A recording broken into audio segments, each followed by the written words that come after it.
नमस्ते दोस्तों, आज हम बात करेंगे एक ऐसे सम्राट की जो इतिहास के पन्नों में थोड़ा छुपा सा रह गया। ये है मौर्य साम्राज्य के दूसरे बड़े सम्राट बिंदुसार।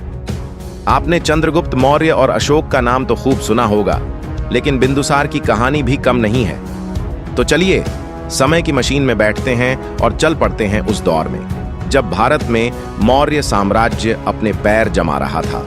बिंदुसार का जन्म हुआ था चंद्रगुप्त मौर्य और उनकी पत्नी दुर्धारा के यहाँ। अब चंद्रगुप्त तो थे ही एक महान विजेता, जिन्होंने सिकंदर के सेनापतियों को धूल चटाई और मौर्य साम्राज्य की नींव रखी। चंद्रगुप्त नंद वंश को समाप्त कर मौर्य साम्राज्य की स्थापना की, अपने अंतिम दिनों में संन्यास ले लिया। इसके बाद लगभग 298 ईसा पूर्व में बिंदुसार मौर्य साम्राज्य के सिंहासन पर बैठे। उनके सामने चुनौती थी एक विशाल साम्राज्य को संभालने की, जो उत्तर में हिमालय से लेकर दक्षिण में मैसूर तक और पश्चिम में अफगानिस्तान से लेकर पूरब में बंगाल तक फैला हुआ था। उन्होंने सैन्य शक्ति के साथ साथ नीतियों का उपयोग कर साम्राज्य की सीमाओं को सुरक्षित रखा। उनके शासन में विद्रोहों को कुशलता से दबाया गया और पड़ोसी राज्यों के साथ शांतिपूर्ण संबंध बनाए गए। यह उनकी दूरदर्शिता ही थी कि मौर्य साम्राज्य उनके समय में न केवल स्थिर रहा बल्कि और मजबूत हुआ। बिंदुसार ने मौर्य साम्राज्य को कैसे मजबूत किया? बिंदुसार ने अपने पिता की बनाई प्रशासनिक व्यवस्था को और बेहतर किया। चाणक्य की अर्थशास्त्र नीतियों को आधार मानकर उन्होंने एक केंद्रीकृत शासन प्रणाली को मजबूत किया। साम्राज्य को छोटे छोटे प्रांतों में बांटा गया, जिन्हें कुशल अधिकारियों के अधीन रखा गया। इन अधिकारियों की निगरानी में कर संग्रह, व्यापार और कानून व्यवस्था को सुचारू रूप से चलाया गया। उनकी जासूसी व्यवस्था इतनी प्रभावी थी कि किसी भी विद्रोह की भनक तुरंत राजधानी तक पहुंच जाती थी, जिसे तुरंत दबा दिया जाता था। इसके अलावा बिंदुसार ने व्यापार और अर्थव्यवस्था पर विशेष ध्यान दिया। उनके शासन में भारत का विदेशी देशों के साथ व्यापार बढ़ा। ग्रीस, मिस्र और सीरिया जैसे देशों के साथ संबंध स्थापित किए गए। एक रोचक तथ्य यह है कि बिंदुसार को अंजीर बहुत पसंद थी और वे ग्रीस से अंजीर मंगवाते थे। यह छोटी सी बात उनके विदेशी संपर्कों की गहराई को दर्शाती है। इन व्यापारिक संबंधों से न केवल साम्राज्य की समृद्धि बढ़ी, बल्कि सांस्कृतिक आदान प्रदान भी हुआ, जिसने मौर्य साम्राज्य को और समृद्ध बनाया। बिंदुसार ने सैन्य शक्ति को भी मजबूत किया। हालांकि उनके शासनकाल में कोई बड़ा युद्ध दर्ज नहीं है, लेकिन उनकी सेना हमेशा तैयार रहती थी। यह सैन्य तैयारी ही थी जिसने साम्राज्य की सीमाओं को बाहरी खतरों से सुरक्षित रखा। अब एक मजेदार बात बताऊं?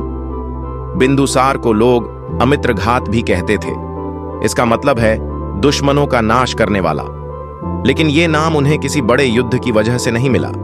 दरअसल बिंदुसार को युद्ध से ज्यादा अपने दिमाग और कूटनीति पर भरोसा था। वो अपने दुश्मनों को चुपके से हरा देते थे, बिना तलवार उठाए।